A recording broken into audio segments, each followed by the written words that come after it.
Hello, I'm Nathalie Gontard, the coordinator of the EcoBuCap project. I'm a researcher at INRA, the French Agronomical Research Institute in Montpellier, south of France. Formerly professor at the University of Montpellier too, and I'm the leader of a research team working on sustainable food packaging. So what is the EcoBuCap project in a few words? Maybe it's better to show you these trays. This is sustainable trays for food packaging that have been developed in the framework of the EcoBuCap project. This tray is special because it's a respiring material adapted to fresh and perishable food preservation, such as fruit and vegetables and cheese, for example. Plastic materials are usually asphyxiating the food and are therefore perforated. But EcoBuCap trays aim to extend the preservation duration of the quality by generating inside the packaging an atmosphere favorable to the preservation of respiring food. Therefore, it contributes to the huge 50% waste and losses of such fresh food in Europe. This tray is also special because it's a fully biodegradable tray. It means that once used, you can dispose it in your garden with other organic waste, and it will be transformed into a fertilizing compost without any detrimental effect toward the environment. It is also special because it has been produced from food industry byproducts only. It means that it does not contribute to the exhaustion of non-renewable petrochemical resources. It reduces greenhouse gas emission, food industry waste, and above all, it also provides an answer to the controversy of using agricultural lands for non-food crops. Liquid effluent from dairy and olive oil industry are used by food microorganisms to produce the biopolymer named PHA or PHBV, which is a high-performance biodegradable polymers. And solid waste, such as wheat straw, are used as cheap fillers after a grinding process. And both constituents from liquid and solid waste are mixed to form a respiring material. This is a tray, but we are also producing flexible films, which are biodegradable and able to delay fresh food spoilage. Let me show you something. We have developed a sustainable cycle for food processing and packaging, starting from food industry waste, transforming this useless waste into value-added substances by using bioprocesses. These constituents are further processed into finished rigid trays and flexible films in a way to provide functional properties that will reduce spoilage rate of the packed food. Once used, this material can be recycled or simply composted in a garden without any detrimental effect. But still, upscaling the production from the laboratory and pilot scales up to the industrial scale needs to be done.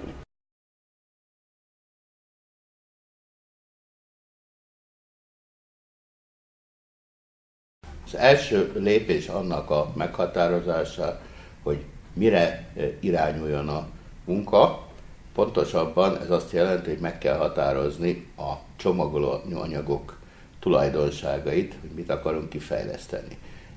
Ez a folyamat, ez több lépésből áll. Először együtt kidolgozunk egy úgynevezett feladatmeghatározást. Ebben meghatározzuk azt, hogy mikor tekintjük sikeresnek a csomagolóanyag fejlesztést, tehát mikor értük el azt, amit megcéloztunk. Ezután következik a következő lépés, összegyűjtjük a rendelkezésre álló információt, beleértve az ipari felhasználóknak az igényeit, a csomagolóanyag gyártóknak az igényeit és a fogyasztóknak az igényeit, az élelmiszerbiztonsági feltételeket, a minőségi követelményeket, a küllemet, és így tovább. Ezek után ezeket mérhető formában rögzítjük egy termékspecifikációnak nevezett dokumentumban, ami végül az egész munka során a vonatkoztatási alap lesz, tehát a kutatócsoport minden tagja ehhez képest végzi a munkát, és nézi meg, hogy ennek a közösen meghatározott előírásnak megfelel a munkájának az eredménye, vagy nem. Ez a szerepe ennek a specifikációnak, tehát ez a vonatkoztatási alap, amit végig használunk a munka tervezéséhez és értékeléséhez.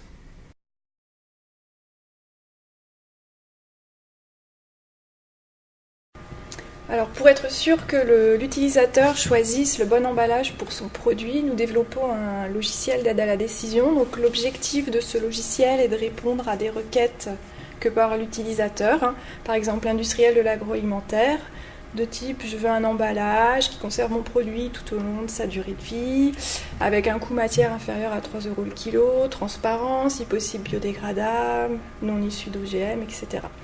Donc ce type de requête est dite multicritère, car doit traiter des données aussi bien chiffrées, techniques sur les matériaux d'emballage, des données de perméabilité, de résistance mécanique, mais aussi des données non chiffrées, des informations qualitatives sur la fin de vie des matériaux, la processabilité, leurs origines, etc., qui permettent de représenter en fait les préférences et les besoins des différents acteurs de la filière, ça peut être le consommateur, le chercheur, l'expert, l'industriel, etc.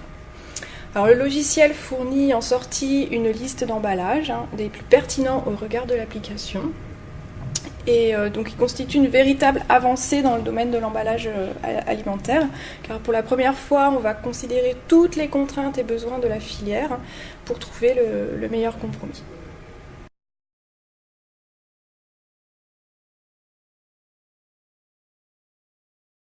In realtà i materiali di imballaggio sono composti di molti materiali a loro volta e così siamo partiti dallo scegliere i sottoprodotti dell'industria alimentare che contengono molti di questi costituenti, quali l'industria dei cereali, l'industria casearia, l'industria della produzione dell'olio d'oliva e anche l'industria della birra. Da ciascuno di questi sottoprodotti dell'industria agroalimentare è possibile estrarre i differenti costituenti che possono essere in forma solida o liquida, e soprattutto per ciascuno di questi è possibile selezionare una adeguata tecnologia.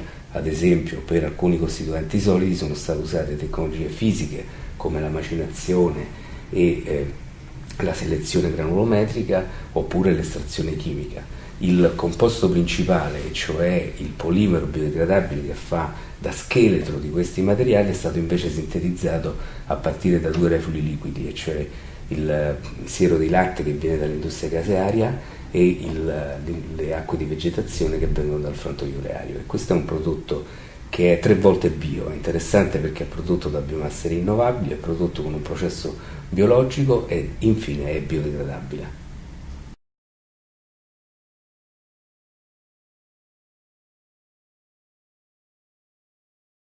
Okay, so nanotechnology, it is it's a magic technology that allows many things to happen.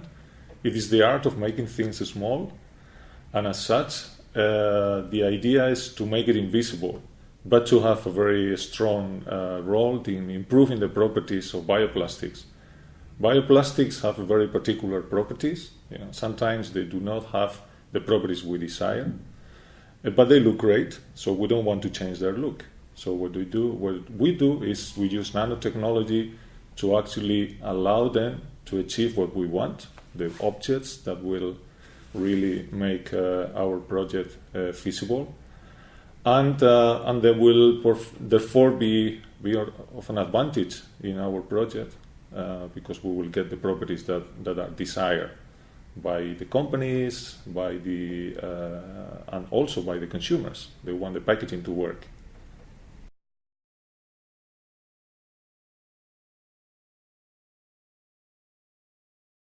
Okay. In work package 3, we received one work package 2, the PHBV material produced from the byproduct as a base packaging material. And additionally, we received also different fibers, also produced from byproducts as a filling component for the PHBV material to reduce the cost and also to influence the permeation properties of the PHBV materials. In the first step, we carried out a compounding process to integrate the fibers in the polymer material, and in the second step, we produced from this material by extrusion flexible thin films or by injection molding or thermoforming rigid trays to create the different packaging systems for the different targeted food stuff.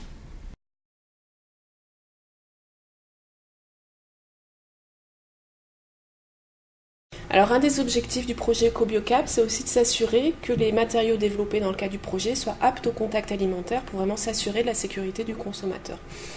Dans ce cadre-là, le premier paramètre important à considérer, c'est la stabilité structurale, physico-chimique, microbiologique de ces matériaux. Pourquoi ? Parce que c'est vraiment primordial, cette stabilité, pour s'assurer de la qualité des aliments et aussi assurer la sécurité du consommateur.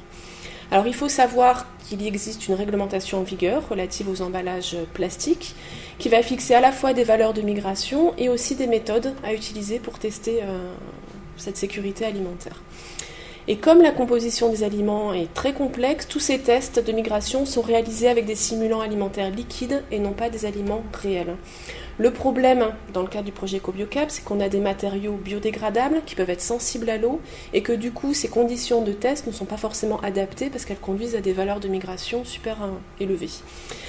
Donc le projet a pour objectif non seulement de développer des méthodologies adaptées pour évaluer cette aptitude au contact alimentaire, mais aussi d'apporter des nouvelles connaissances sur les relations qui existent entre la stabilité des matériaux et la sécurité sanitaire des matériaux.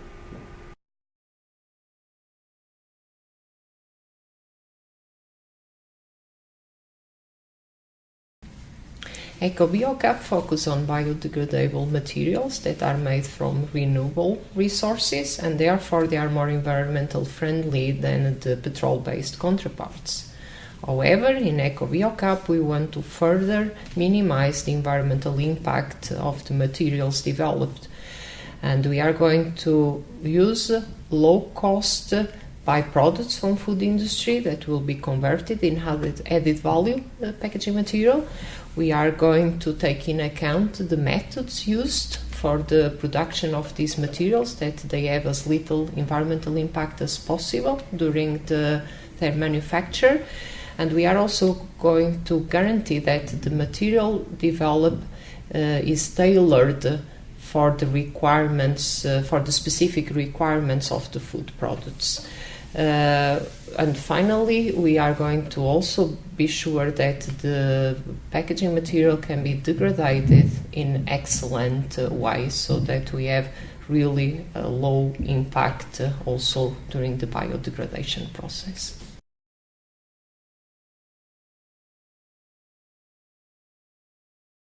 O EcoBioCap é inovador nas soluções que usa para resolver os problemas do aumento de escala e transferência de tecnologia para os parceiros industriais. Estas inovações estão relacionadas com a estratégia usada para integrar as necessidades dos consumidores, com as restrições tecnológicas e com as especificidades dos produtos alimentares. As soluções do EcoBioCap para a transferência de tecnologia estão a ser implementadas a 3 níveis. O primeiro relaciona-se com o aumento de escala da produção de biopolímero a partir de resíduos da indústria alimentar. A segunda relaciona-se com o aumento de escala da produção dos materiais necessários para a embalagem. E a terceira e última relaciona-se com a demonstração da execuibilidade das soluções de embalagem em condições de utilização real.